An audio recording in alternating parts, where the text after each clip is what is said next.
The war sim was designed to be unbeatable.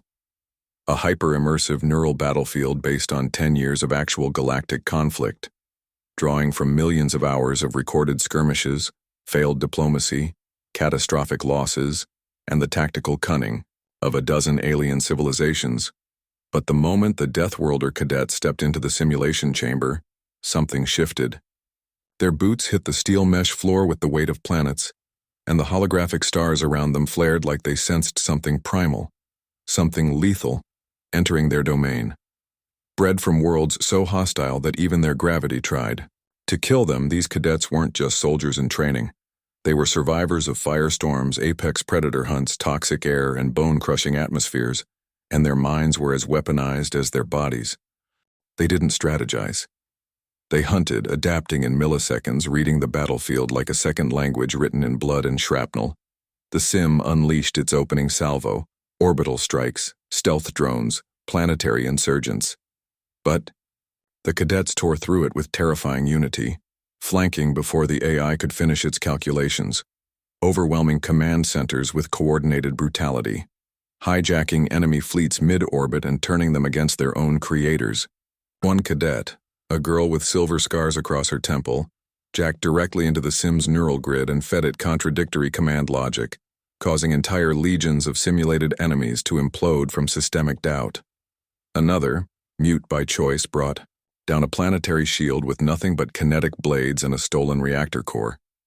By the 20-minute mark, the observers, galactic tacticians, war historians, simulation architects, were already standing, faces pale, some recording frantically, others whispering prayers in dead languages. The simulation adapted, mutating threats in desperation. Psychic warfare, time dilation fields, sentient black holes. But the Deathworlders just grinned like they were being challenged for the first time, and pressed harder, faster, crueler, each movement not born of training but of instinct carved in gravity wells and blood-slick ravines.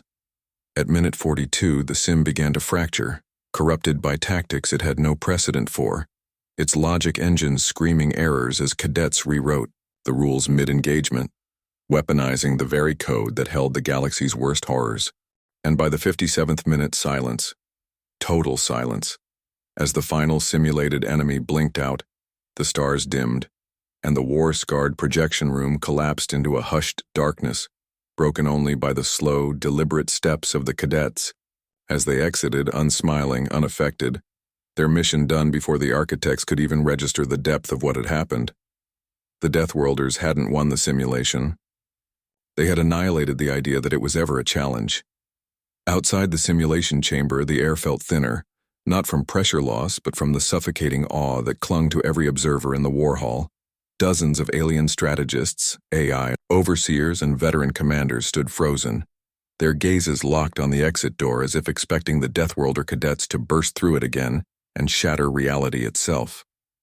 But when the door finally hissed open, there was no thunderous entrance, only silence, cold and deliberate, as the cadets filed out like ghosts carved from steel, their eyes unreadable, movements too precise to be human, too restrained to be proud. They said nothing, acknowledged no one, their minds still echoing with the residual violence of what they had done inside the simulation's corrupted womb. One alien general, a Varaxian elder whose species had fought in the original decade-long war, muttered that he'd never seen planetary dreadnought formations countered in mere seconds, nor expected a cadet to use asteroid gravity slingshots as improvised kinetic railguns. Another observer, a synthetic intelligence embedded in a humanoid shell, quietly ran diagnostics on its own logic tree, suspecting corruption after witnessing tactics that shouldn't mathematically exist. But the cadets didn't stay to be questioned. Protocol dictated they attend a debrief. Yet protocol was written for students, and what had emerged from the sim weren't mere students anymore, but something older, darker, sharper. In a private chamber far above the battlefield complex, High Marshal Thex, a creature whose crystalline exoskeleton had commanded centuries of space warfare, watched the replay on quantum delay, pausing again and again at moments that made no sense to his war-forged instincts. A cadet disabling a planetary AI net with a humming frequency, derived from an extinct bird's call, another repurposing enemy fleet debris into a living minefield mid-battle, using only hand signals and instinctive trust from her squad. He turned to his inner circle and asked a single question. What species thinks like that? And no one answered because everyone already knew. Deathworlders didn't think like others. They didn't analyze or compute or ponder. They reacted, like storms or tectonic shifts, unstoppable once set in motion. In the cadets' temporary quarters, the group sat in silence, not out of exhaustion but ritual, processing what they'd seen, what they'd done.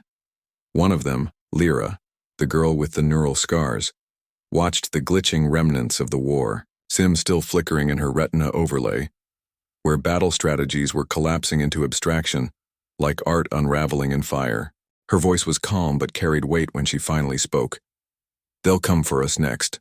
And the others nodded because what they had proven today wasn't that they could win wars, but that they could end them faster than the galaxy could, politically accept.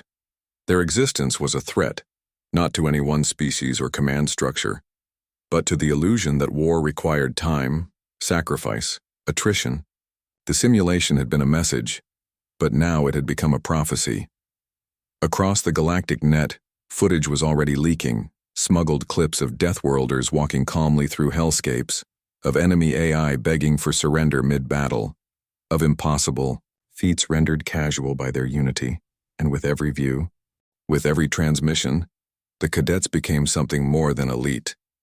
They became a myth, a whisper passed from admiral to soldier, from senate to throne. What happens when evolution forgets to slow down? Back at the Academy's control nexus, a secret conclave convened, military minds, black ops, warlords, peacekeepers, each arguing what to do with the cadets. Recruit them, isolate them, replicate them, erase them, but no consensus formed, because deep down they all knew the truth. You couldn't control a storm, only delay its landfall. And the cadets, though still young, had sensed this pivot in the air, the moment power fears potential and potential refuses to bow. They didn't ask what was next, not because they lacked plans, but because they had no illusions that their story would be permitted to continue without interference. War was coming, not from the outside, but from the very systems that created them. And when it came, it wouldn't be a simulation.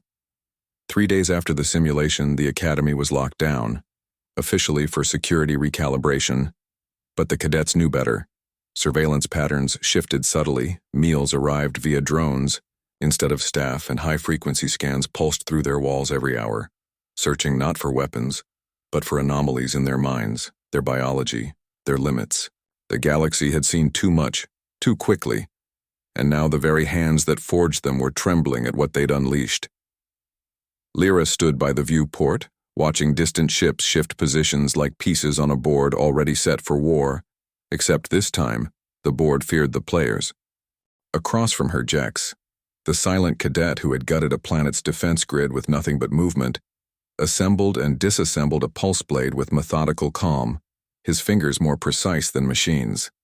They didn't speak much anymore, because what needed saying had already passed between them during the simulation, through shared fire, blood, and impossible victory.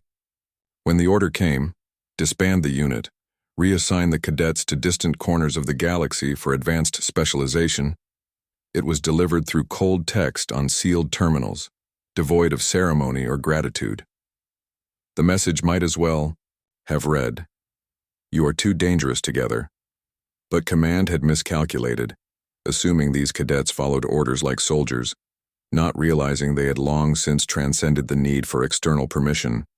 That night, without speaking, they made their choice. Lyra disabled the surveillance grid with a thought-hacked feedback loop, while Jex rewired the hangar's AI to forget their departure entirely. One by one, the cadets vanished into the stars, not as fugitives but as fragments of a new doctrine. War does not belong to the systems that birthed it, but to those who survive it. Within hours, their departure triggered quiet chaos, orders buried under other orders, denials wrapped in protocol, files redacted before anyone could read them. But the galaxy knew, in its gut, that something had shifted. Deathworlders were no longer cadets, no longer assets, they were free. And worse, they were unified. Out there in the cold black between suns, something new was forming. Not a rebellion, not an army, but an inevitability. The return of those who don't fight for victory. They fight to ensure no war ever dares to rise again.